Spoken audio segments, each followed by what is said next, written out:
वालेकुम, मैं हूँ इकरा और आप सब लोग देख रहे हैं किचन विद इकरा। नहीं, आज की हमारी बहुत ही मज़ेदार सी रेसिपी है। अगर आप रमज़ान में बेसन के पकोड़े खाकर बहुत ज़्यादा बोर हो गए हैं या आपको अच्छे नहीं लगते, तो आज मैं आपको नए तरीके से चिकन के और आलू के पकोड़े बनाना सिखाऊंगी।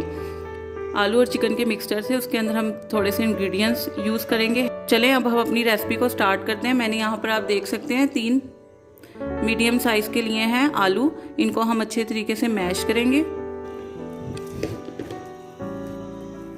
ये आप देख सकते हैं आलू को हमने अच्छे तरीके से मैश कर दिया है। अब हम इसमें तकरीबन 1 कप बॉयल चिकन डालेंगे, उसको हमने श्रेड कर लिया है। तकरीबन हम इसमें आधा कप डालेंगे पुदीना। आप देख सकते हैं मैंने इसको छोटा छोटा काट लिया था। तकरीबन 1 टेबलस्पून हम इसमें ग्रीन चिली डालेंगे, जो कि मैंने क्रश कर ली थी। 1 चम्मच हम इसमें ज़ीरा डालेंगे। 1 टेबलस्पून ज़ीरा डालने के बाद हम इसमें 1 टीस्पून ब्लैक पेपर पाउडर डालेंगे।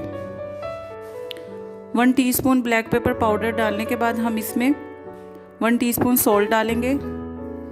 1 कप इसमें भर के हम बेसन डालेंगे, जिससे हमारे पकोड़े क्रिस्पी बनेंगे। अब हम इसको अच्छे तरीके से मिक्स करेंगे। बेसन अच्छे तरीके से मिक्स करने के बाद हम इसमें 1 टेबलस्पून साबुत धनिया, जो कि मैंने क्रश कर लिया है, वो डालेंगे और इसे अच्छे तरीके से मिक्स करेंगे। ये आप देख सकते हैं हमारा पकोड़ों का मिक्सचर तैयार हो गया है। अब हम इसको 5 से 10 मिनट रेस्ट देंगे और उसके बाद पकोड़े फ्राई करेंगे। जैसे कि अब आप लोग देख रहे हैं ऑयल गर्म हो गया है। अब हमने इसमें पकोड़ों का मिक्सचर हाथों से डालना है इस तरह से। ये आप देख रहे हैं मैंने पकोड़े डाल दिए हैं ऑयल में। अब हमने इसे लाइट ब्राउन होने तक फ्राई करना है। पहले हमने ये जैसे कि आप देख रहे हैं एक साइड से गोल्डन फ्राई हो गए। अब हमने दूसरी साइड से भी इसी तरह गोल्डन फ्राई करना है इसे।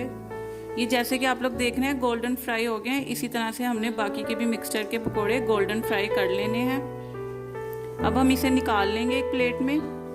ये आप देख सकते हैं किस कदर मज़ेदार बने हैं और ये आपको मैं दिखाती हूँ कि ये कितने क्रिस्पी बने हैं। तो अगर आपको मेरी ये रेसिपी पसंद आई है तो इसको ज़्यादा से ज़्यादा शेयर करें, लाइक एंड कमेंट करें और मेरे चैनल को सब्सक्राइब करें और बेल आइकन का बटन को प्रेस करें, ताकि आपको मेरी हर नई आने वाली वीडियो बआसानी मिल सके। और मुझे अपनी दुआओं में याद रखें। ओके, टेक केयर, अल्लाह हाफिज़।